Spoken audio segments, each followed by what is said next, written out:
So what happens when a country decides to literally write its entire digital future into law? And I don't just mean a policy. I'm talking about a full-blown legislative act. Well, that's exactly what's happening with the Digital Nation Pakistan Act. It is a massive blueprint, and today, we're going to break down exactly what it all means. Right out of the gate, the Act opens with this mission statement that leaves absolutely no doubt about its scale. It's clear this isn't just about getting slightly better internet or launching a few government apps. No way. The stated goal is the transformation of Pakistan into a digital nation. That one phrase, that sets the stage for everything that follows. All right, so to really get our heads around this whole thing, here's the plan. First, we'll look at Pakistan's digital ambition. Then we'll get into why this is all happening right now. We'll break down the master plan, see who's in charge, and then, probably most important for you, what this all means in the real world. Okay, let's dive right in. First up, Pakistan's digital ambition. Look, to understand a plan this big, we've got to speak the language first, right? The whole act is built on a few core ideas, so let's quickly define them. So, first up is the big one, the main goal, becoming a digital nation. And what does that even mean? Well, according to the Act, it's a country where technology isn't just some tool you use. It's a genuine source of empowerment for everyone.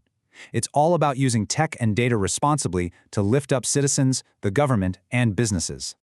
And this vision goes way beyond just government and the economy.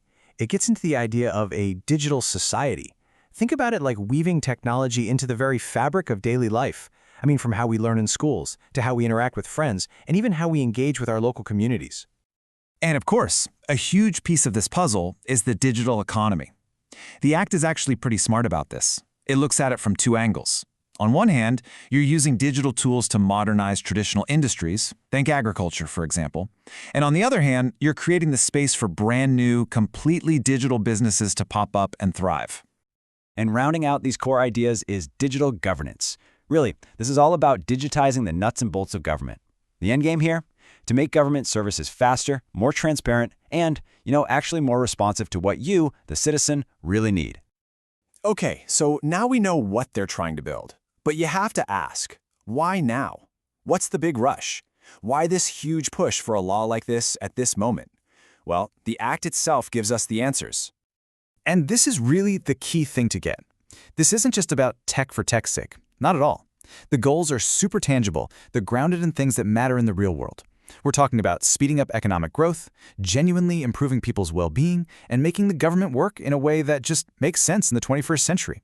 It's all about making public services better for everybody. Okay, so you've got these huge, ambitious goals, but we all know a goal without a plan is, well, it's just a wish, right? So the big question is, how are they actually going to do all this? And that brings us to the absolute heart of this law, the National Digital Master Plan. The best way to think about this master plan is it's the North Star for the country's entire digital journey. Its main job is to stop different departments from doing their own thing. To get everyone from the federal level all the way down to the provinces rowing in the exact same direction. The idea is to make sure all the digital projects line up and nobody's wasting time and money.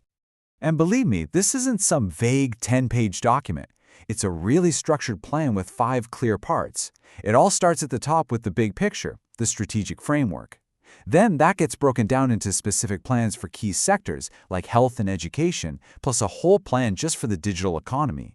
And then you get to the real nuts and bolts, the technology standards that make sure everything can talk to each other. And finally, the implementation plans, the part that says who does what by when. So a great plan is one thing, but who's going to actually make it happen? A plan's no good sitting on a shelf. So let's look at who's steering the ship here. Who are the architects of this huge transformation? I mean, it's the obvious question, right? For a project this big, who's in charge? Well, the Act doesn't leave that to chance. It actually creates a whole new governance structure from the ground up, just for this. The easiest way to wrap your head around this structure is to think of it like a company. At the very top, you've got the National Digital Commission. They're the board of directors, setting the grand strategy.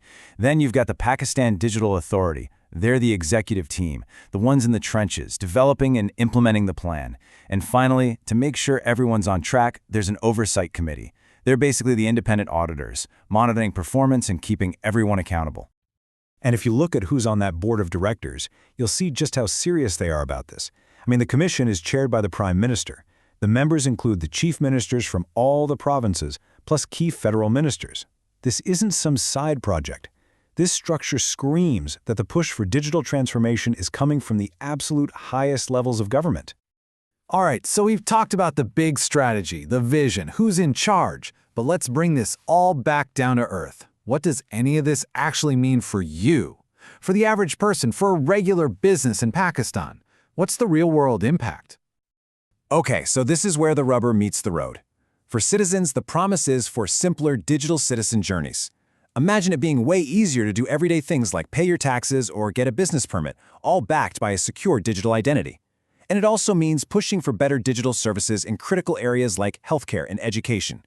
Then for businesses, the whole point is to create an environment where innovation isn't just possible, it's encouraged. So, when you really boil it all down, what is this act? It's a massive, ambitious attempt to create one single, cohesive blueprint for the country's digital future. It's really about getting every single part of society, government, business, and citizens, all pointed in the same direction, working from the same playbook. And that, of course, leaves us with the big final question. The blueprint is there, it's detailed, it's ambitious, and it's backed by the full force of law. The plan looks great on paper. But the real test, the real challenge is always in the execution. Can Pakistan actually take this blueprint and build its digital future?